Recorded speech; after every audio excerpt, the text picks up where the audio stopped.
But of course, we want to be prepared for the season to have the most information, the most current, up-to-date information. And you know what? We had to call over on Studio A, didn't we? He made the long walk over from Studio A. Right? Who better to bring us up to speed than our esteemed meteorologist, Greg D. How are you today? Thank you for having me. I'm really good. Yeah, hurricane season starting today.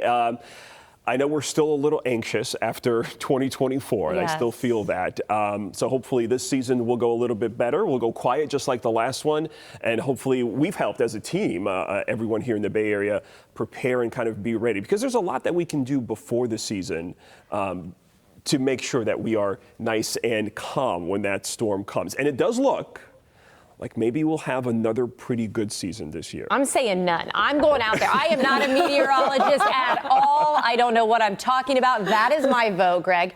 However, let's talk about getting prepared. And so many times it's become kind of like, noise. Like you hear that all the time. Yeah. Get prepared now, get prepared now, get prepared now. Oh, that's true. What does that really mean? What do you and your family, what are those things that I'm like, okay, at least this is done? We sat down as a weather team. We made a list of all the things that you can do before the storm. It can be overwhelming. It's like literally like 180 Thank things, you. literally. And what I always tell people, all right, well, obviously you're not going to be boarding up and doing all that, but some of these little things, it is important to do, whether it's scanning important documents, or even if you have a kit, I think it's very important, if you still have your kit from 2024, there's a chance that something in there is no longer working. Oh, good The point. batteries maybe aren't charged anymore.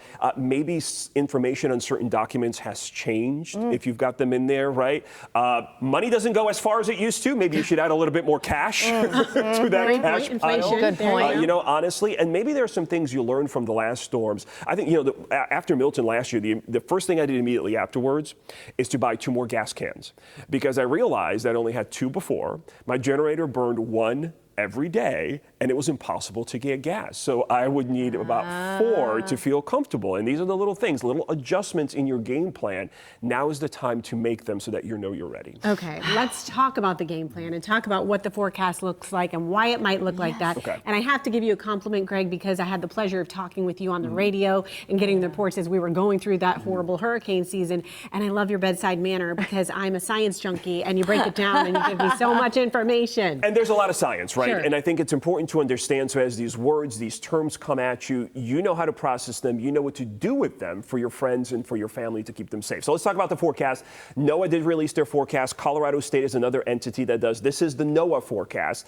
The averages are 14, 7, and 3. And they are thinking 8 to 14 named storms, 3 to 6 hurricanes, 1 to 3 major hurricanes. I know those are really wide ranges, okay? Yeah. Dennis Phillips and I both laughed about this. 8 to 14, come on, that's a wide range. But what they are hinting at here is that we will see, most likely, there's a 55% chance of fewer storms than normal. So fewer named storms, fewer hurricanes, and then fewer major hurricanes.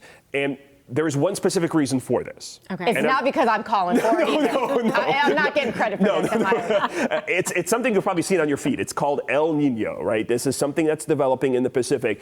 And what I want to stress here is that El Nino causes stronger upper level winds across the Atlantic. Hurricanes, as strong as they are, they're kind of fragile. So any kind of strong winds around them can really tear them down. It can prevent them from intensifying quickly.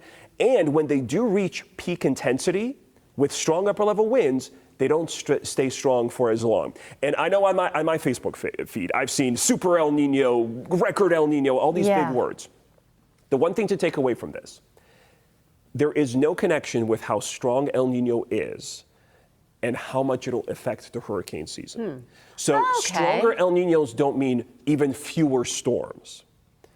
It just means there is a chance for fewer storms, but not necessarily a record low number if we get a record strong El Nino, okay? So just kind of take all that with a grain of salt. Also, the El Nino to us doesn't do anything directly, okay? Sometimes I feel like El Nino has turned into this monster that's going to come and get us. It's not, okay? This is not that kind of thing. It's mainly in the Pacific and its effects on hurricane season. Okay. Well, you know what? Let's go. We don't have a lot of time left, unfortunately. I know there are some new changes, though, that are going to be, positive ones when it comes to seeing that hurricane forecast and the cones. Absolutely. I love this. So here's what the Hurricane Center is changing this year with the cone. The old one's on the left, the new one's on the right. Notice on the left, this was for Hurricane Milton in 24, the interior of Florida is not colored in with watches and warnings. The new cone will include inland watches and warnings, and that really shows that tropical systems don't just impact people at the coast, they impact them in the interior. And notice up the coast in that cone on the right, up Georgia and South Carolina, they're included too. And I think on the new cone, it is much clearer that the impacts of Milton would have extended well outside of the cone, which is messaging that I think we still struggle with. Oh, for sure. Of course. Well, this is great information. Yes, we so appreciate thank you. Absolutely glad to be here. I Thank love you. it. I love when he comes over. It just makes our day. So thank you. Glad to be here. Thank you.